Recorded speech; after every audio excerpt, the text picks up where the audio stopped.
Bonjour et bienvenue dans cette vidéo. Nous sommes aujourd'hui le 27 novembre 2015 et nous abordons une nouvelle série d'exercices d'application intitulée limite de fonction. Comme exercice 1, nous avons calculé la limite de 1 sur 2 moins x lorsque x tend vers 2. Remarquons que 1 sur 2 moins x doit être défini en x différent de 2.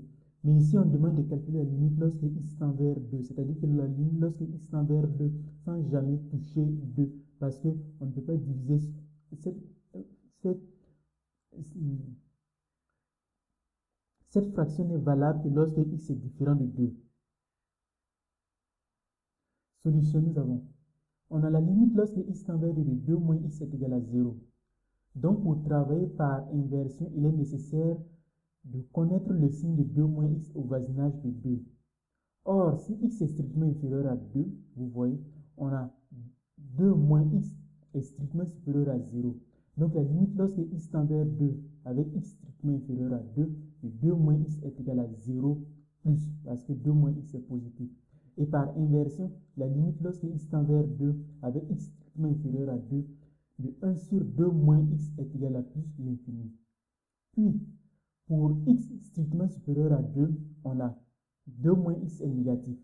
Donc la limite lorsque x tend vers 2 avec x strictement supérieur à 2, de 2 moins x est égal à 0 moins.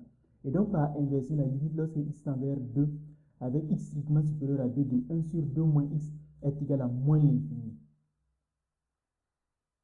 La représentation graphique de cette fonction-là nous donne la fonction 1 sur 2 moins x nous donne cette fonction-là et cette fonction-là. Et donc, nous voyons lorsque x tend vers 2 par valeur inférieure à 2 et tend vers plus l'infini.